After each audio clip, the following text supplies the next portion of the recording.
구독, 알림 설정까지 부탁드립니다. 오늘도 우리 사는 이야기 찾아주셔서 감사합니다. 사연자분이 보내주신 이야기 시작해볼게요. 안녕하세요. 저는 얼마 전부터 별거를 진행 중인 30대 초반의 여성입니다.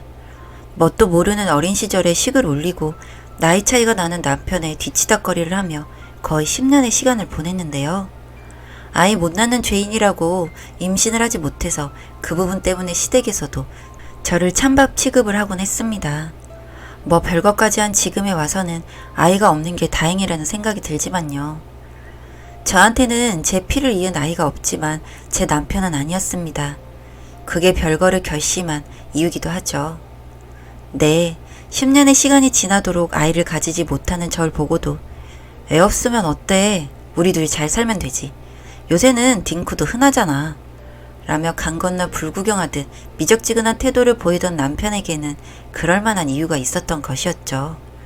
딴 여자와의 사이에서 난 아들이 무럭무럭 자라고 있으니 뭐가 부족했을까요? 그냥 종년 부리듯 제가 입에 밥을 해주고 집도 치워주고 밖에 나가서 일까지 하니까 자식을 포함해 다른 모든 욕구들은 그냥 밖에서 풀고 왔던 것이죠. 그런데 저는 그 모든 것을 모르고 바보처럼 남편이 챙겨주는 모든 것에 감사하고 사랑을 느끼곤 했습니다. 남편 자체는 참 다정다감한 사람이었거든요. 아침마다 저한테 영양제와 물을 챙겨주기도 했고요. 온갖 과일을 갈아 먹으라며 컵에 따라 침대까지 가져다 주곤 했죠. 침대에서 그 상을 받으며 저는 남편이 저를 참 사랑한다고 평생 우리 둘만 살아도 행복할 것이라고 자기 위안을 하기도 했고요. 그런데 어느 날이었습니다. 갑자기 남편이 폭탄 선언을 하더라고요. 우리 입양할까? 뭐? 자식 없이 살아도 된다며. 아니, 아버지도 편찮으시고 하니까 괜히 손주도 안겨드려야 할 것 같고. 아이가 안 생기는 시간 동안 저는 그 흔한 불임 클리닉 한번 못 가봤었거든요. 마음이 급해져 애가 잘 들어선다는 한의원에 KTX를 타고 다녀왔을 때 남편은 그 한약들을 전부 다 쓰레기 봉투에 싸서 버리며 저한테 화를 냈었습니다. 우리들만 살면 된다고 했잖아. 난 이렇게 부자연스럽게 아이를 가지고 싶은 생각이 없어. 짐승도 아니고. 그 고생을 하고도 졸지에 제 자식 욕심은 짐승의 종족번식 욕구와 같은 것이 되더라고요. 그때 참 많이도 울고 아이를 포기했었습니다. 굳이 피임은 하지 않았지만 남들은 그렇게 쉽게 된다는 자임이 저한테는 참 힘들더라고요. 남편은 또 선비 같은 사람이라 가임기에는 여자로서의 자존심을 버리고 이벤트를 한다던가 제가 노력을 할 수 있는 부분에서는 열심히 도전을 했던 것 같아요. 결과는 늘 좋지 않았지만요. 그렇게 아이를 가지고 싶어하는 내 욕구는 무시를 하던 사람이 갑자기 어디에서 누가 낳은지도 모르는 아이를 입양하겠다는 말을 하니 어이가 없었죠. 이 사람이 아버지가 아프니 정신을 못 차리는구나 싶어 그 자리에서 눈물을 쏟으며 싸움만 하고 넘어갔던 것 같아요. 그런데 이 사람이 갑자기 톡으로 사진을 한 장 보내더라고요. 친구네 아들인데 재수씨 놔두고 사별을 했어. 그래서 내가 애를 대신 키워주며 재수씨 좀 도와주고 그러려고. 제가 아이는 없지만 주변에서 육아로 고생하는 친구들이 많거든요. 바로 대꾸했죠. 내 속으로 낳은 자식도 못 키운다는데 남의 애를 어떻게 키워? 그냥 차라리 돈으로 좀 도와주고 말아. 친구 생전에 그러기로 약속을 했단 말이야. 친구 누군데? 갑자기 남편이 대답이 없더라고요. 남편도 사실 많은 나이가 아니라 주변인이 죽었다는 이야기를 들은 적이 없거든요. 좀 황당하길래 저도 댓글을 안 했죠. 그런데 갑자기 머릿속에 사진을 검색해보자는 생각이 들더라고요. 남편이 보내준 아이 사진을 이미지 검색으로 돌려봤더니 SNS 계정이 하나 나왔어요. 그리고 저는 판도라의 상자를 열었답니다. 이제 6살이 된다는 아이의 육아일기 계정이었는데 마켓도 하고 있는 것 같았습니다. 팔로워 수도 제법 많더라고요. 거기 안에 참 단란한 가족 사진과 행복해 보이는 아이 사진들로 가득 차 있더라고요. 그리고 그 사진에서 제 남편은 낯선 여자 옆에 서 있었습니다. SNS 그런 거 왜 해? 인생의 낭비야. 남편이 평소에 참 잘하던 말이에요. 그런데 계정 속에서 참 제 전 남편은 아들 바보가 따로 없더라고요. 순간 제 눈을 의심했고요. 바로 가족관계 증명서를 떼봤을 정도예요. 제가 머리가 이상해져서 저 남자와의 혼인신고를 상상한 건가 싶었거든요. 그런데 제 배우자는 이 남자가 맞았고 그럼 화면 속 저 여자는 상간녀가 되겠더라고요. 여기까지 생각이 가니까 딱 답이 나오더라고요. 능력도 없는 새끼가 꼴에 첩을 둔 것이었죠. 거기다가 더 기가 막힌 일이 있었습니다. SNS 내에 메신저로 연락을 주고받았더라고요. 그런데 정말 충격적인 대화를 나누고 있더라고요. 피임은 확실하게 하고 있는 거지?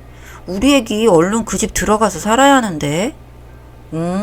맨날 아침마다 자기가 준 약 먹이고 있어. 그거 맨날 먹으면 피임 되는 거 아니야? 응. 그런데 최고의 피임은 땡땡리스인 거 알지? 당연하지. 나 그냥 의무 방어전만 하잖아. 와이프가 저번에 불임병원 가자고 했는데도 안 간다고 했어. 나 잘했지? 우리 오빠 최고예요, 최고. 남편이 아침마다 주스를 갈아주고 저한테 각종 비타민을 챙겨주는데 그중 하나리 피임약이었던 것이었죠. 어쩐지 생리도 규칙적이고 운동도 꾸준히 하고 가임기마다 관계를 하는데 임신이 안 되는 이유가 있었어요. 저는 막연히 남편에게 문제가 있을 것이라고 생각하고 병원을 가지 않는 것도 자신만이 알고 있는 이유가 있을 거라고 생각했죠. 그렇게 화를 낸 것도 남자로서의 자존심이 상해서일 거라고 넘겨짚고 있었거든요. 저도 참 바보 같은 게 여기서 정보 수집을 했어야 했는데 바로 SNS 계정을 다 정독하고 그 아이가 다니는 어린이집으로 찾아갔습니다. 그 여자가 진짜 SNS 중독 수준이더라고요. 계정을 정독하니 다니는 동네부터 시작해서 아이가 다니는 어린이집까지 전부 정보가 있더라고요. 남편이랑은 주말 부부라는 설정인 것 같았는데 정말 상간녀가 간도 크다 싶었죠. 그렇게 어린이집 앞에서 잠복을 하고 있다가 아이가 나오기 전 선생님이랑 인사하는 순간에 머리채를 잡았습니다. 그리고 크게 소리를 질렀죠. 어디서 이 미친년이 남의 남자랑 겁도 없이 애를 낳아서 키워? 남들 다 듣게 보란듯이 크게 소리를 질렀어요. 이 여자가 참 몸이 가녀리고 그렇더라고요. 남편의 취향인가 싶어서 더 화가 났죠. 저랑 닮아 보이는 그 모습이 더 더럽고 역겨워서 토할 것 같았습니다.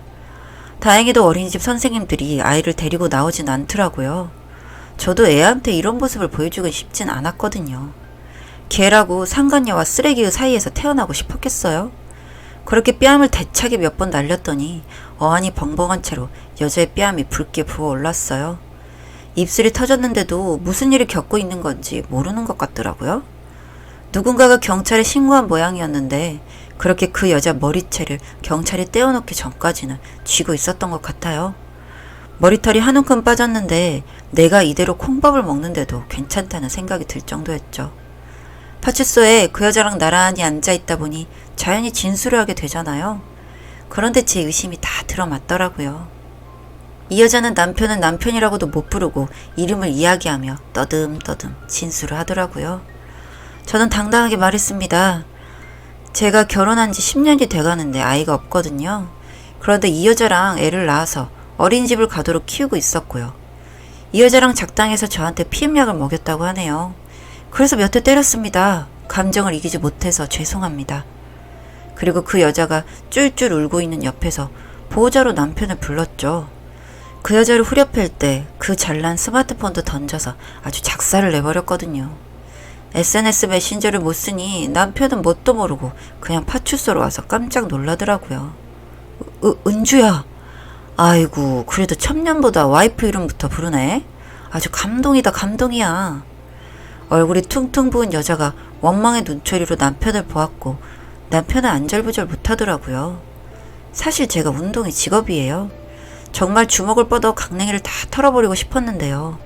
파출소에서 난동을 부리기도 싫었고 제 장사에도 방해가 되지 않을까 해서 꾹 참고 있었어요.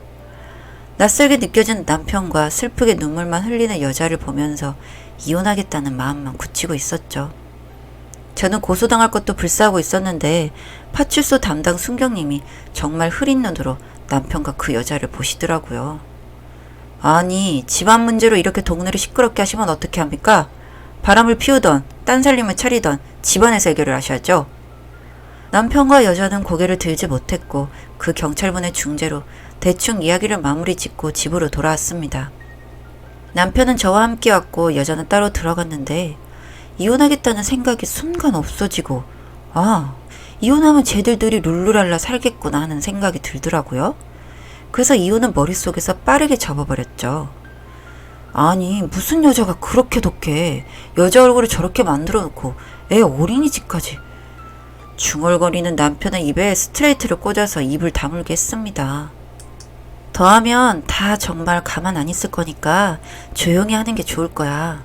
네 직장 앞에서 피켓 들고 네가 바람나서 애까지 있는데 거의 양자로 드리겠다고 나한테 쇼했다는 거 다 뿌릴 거라고. 한 대 맞은 남편이 입을 다물었어요. 사실 남편 수입이 안정적이긴 하지만 제가 벌어오는 수입이 더 많고요. 남편이 타고 다니는 외제차도 제가 선물한 거거든요. 시댁에 들어가는 공과비부터 용돈까지 전부 다 제 계좌에서 나가고 있고요. 일단 저는 남편 명의로 된 것들을 전부 제 앞으로 돌려놓을 생각이에요. 그리고 시댁으로 들어가는 돈을 전부 남편의 계좌에서 떨어지게 바꿔 놓았습니다. 제 날짜에 용돈이 들어오지 않자 시어머니한테 전화가 오더라고요. 야, 너는 유세를 부리는 것도 아니고 왜 용돈을 따박따박 보내지 않아? 엄마가 너한테 전화를 하도록 만드니? 아들한테 받으세요. 아니면 둘째 며느리한테 전화하셔서 그 댁에서 받으시면 되겠네요. 뭐? 전화를 뚝 끊고 차단을 걸었더니 남편한테 전화가 오더라고요. 그것도 차단을 박았습니다. 제가 평소에 돈이 큰 관심이 없어서 수익 관리를 안 했는데 생활비 계좌에서 제법 큰 돈이 자동이체로 송금이 되고 있더라고요. 이게 뭔가 싶어서 확인을 했더니 그 여자네 집 월세를 내주고 있더라고요. 그래서 그것도 끊었습니다. 남편 집에 들어가는 돈이랑 그 여자한테 들어가는 돈만 합쳐도 남편 월급은 넘더라고요. 알 바 아니라고 생각했죠. 그리고 남편이 끌고 다니는 외제차도 끌고 나가 중고차 딜러한테 맡겼습니다. 시세보다 싸게 내놓으니 금방 살 사람 생기더라고요. 명의가 저라서요. 이것도 팔았습니다. 제법 큰 돈이 생기니 기분이 좋아지더라고요. 그래서 백화점 매장에 나가서 가방이나 하나 질렀네요. 남편은 초반부에 집에 좀 기어 들어오다가 어느 순간 들어오지 않더라고요. 그래서 장문으로 남편에게 너 안 들어올 거냐고, 별거 하는 거냐고 징징대는 문자를 보냈어요. 이혼 소송 시 집 나간 사람이 불리하더라고요. 그리고 이 문자도 증거로 갖고 있기로 했죠. 솔직히 이 사람이 배떼지가 불러서 알콩달콩 두 번째 살림을 차린 것 같아서요.